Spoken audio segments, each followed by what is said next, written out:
Good morning, everyone. I'm holding up this old edition of Gems from the Equinox.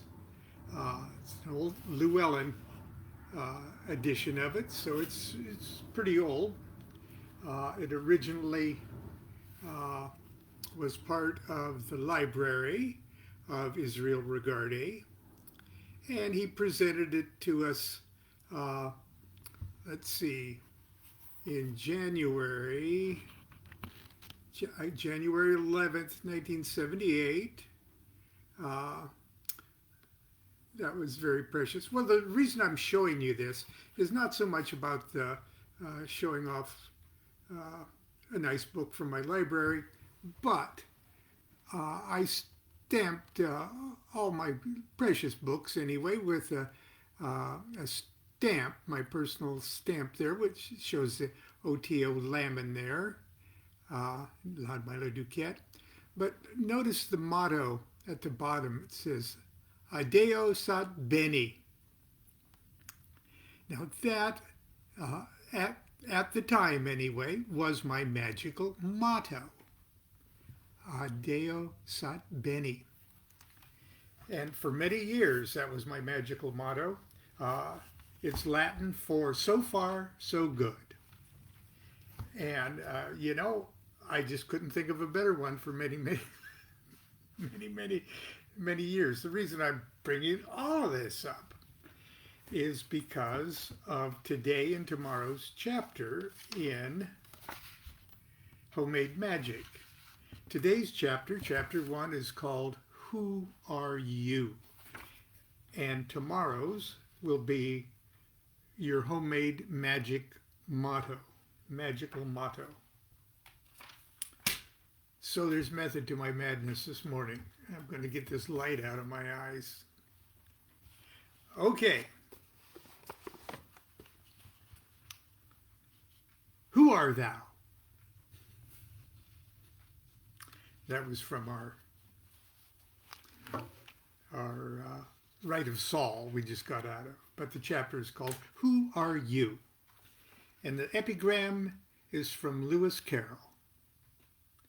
Alice's Adventures in Wonderland, Chapter 5.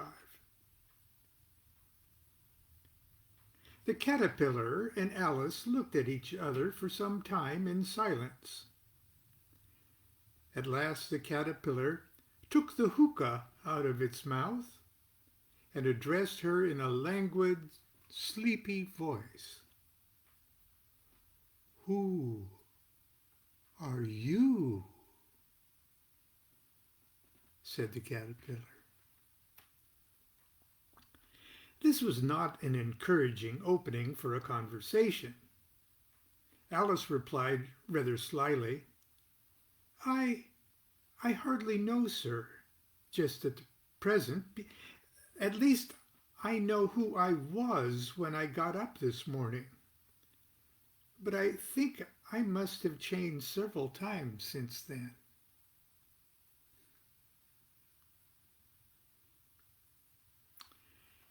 Every journey has a destination. Every journey has a path or paths to that destination.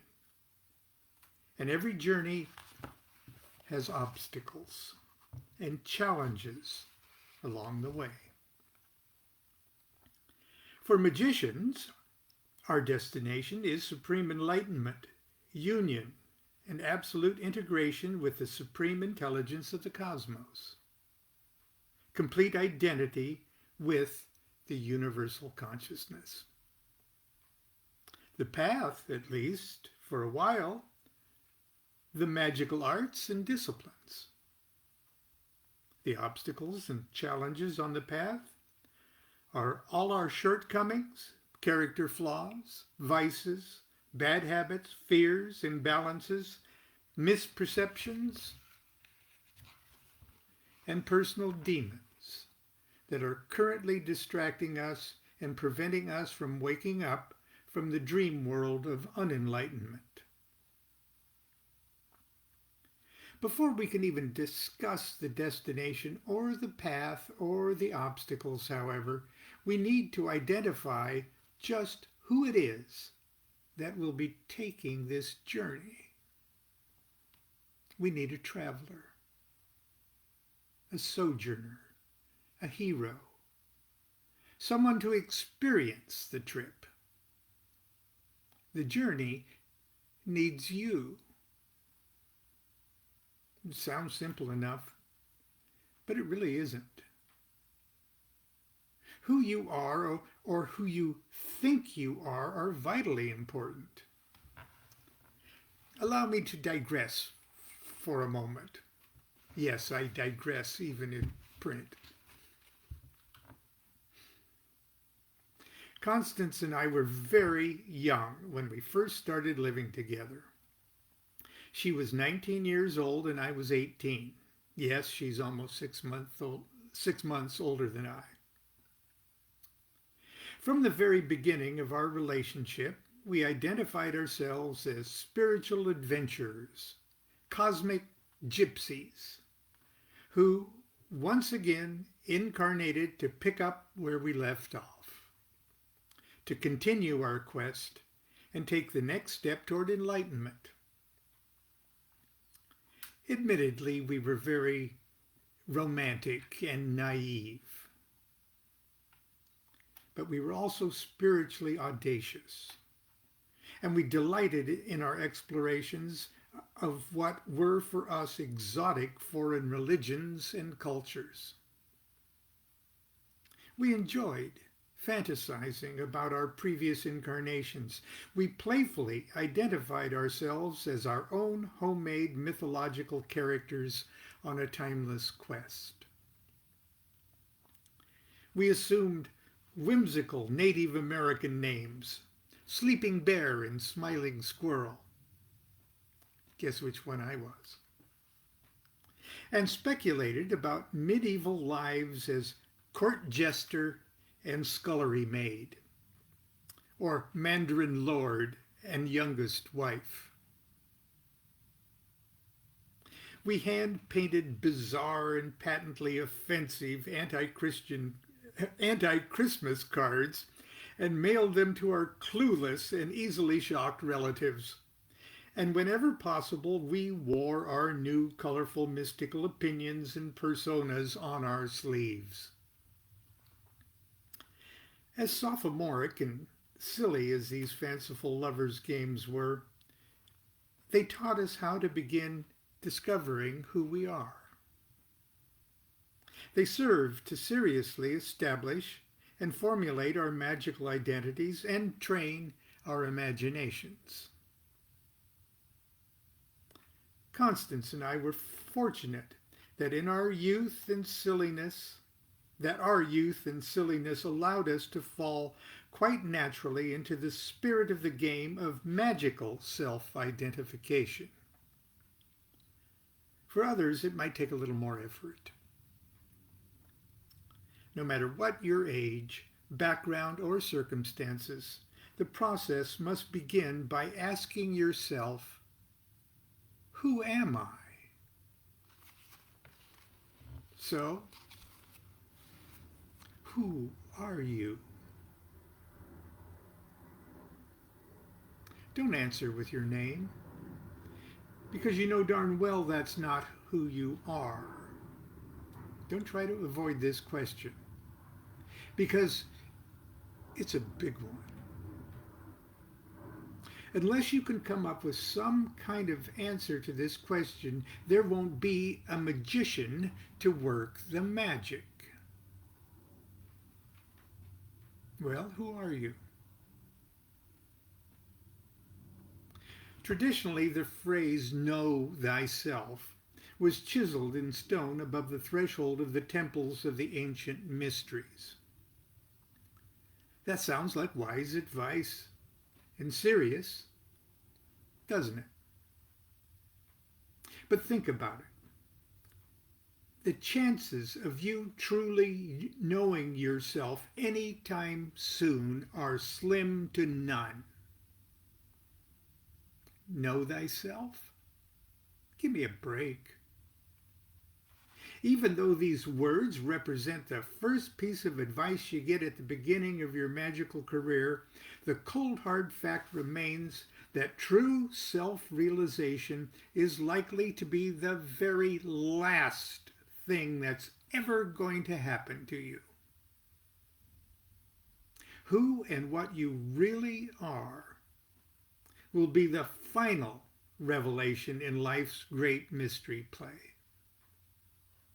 The last tiny bit of information your by then near infinitely expanded consciousness will process in the blinding microseconds just before you ecstatically sizzle into pure undifferentiated Godhead. Oh, that's what I am.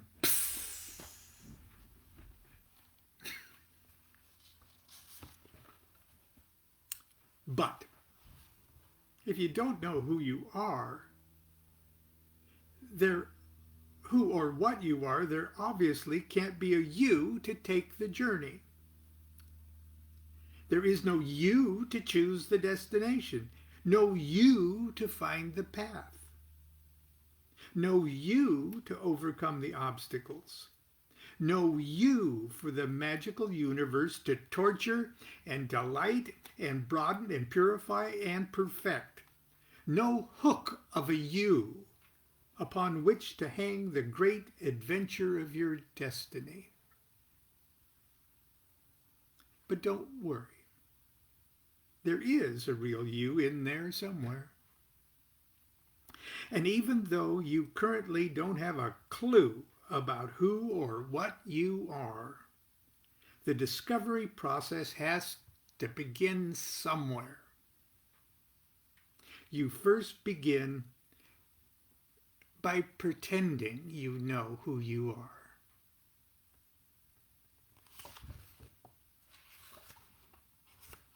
Yes, like everything else in life, you're going to have to fake it till you make it. There is no other way to start. Sound silly? Sound irrational? Sound insane? Sound like cheating? Welcome to the world of homemade magic. No need to wait for a guru or a magical mentor or some lofty adept or high priest or priestess or some mysterious secret society hierophant to initiate you. You just have to haul off and do it yourself. Go ahead. Roll up the sleeves on your magical robe and start faking it till you make it. Start right now by pretending you know who you are. It's easy. You begin by renaming yourself, by giving yourself a new homemade identity, a magical motto. And that's tomorrow's chapter. I know this has been sort of brief compared to the last few mornings, but that's okay. I'll see you tomorrow, and we'll talk about that magical motto, which for a long time for me was Adeo Sat Bene. So far, so good. Do what thou wilt shall be the whole of the law. Love is the law, love under will.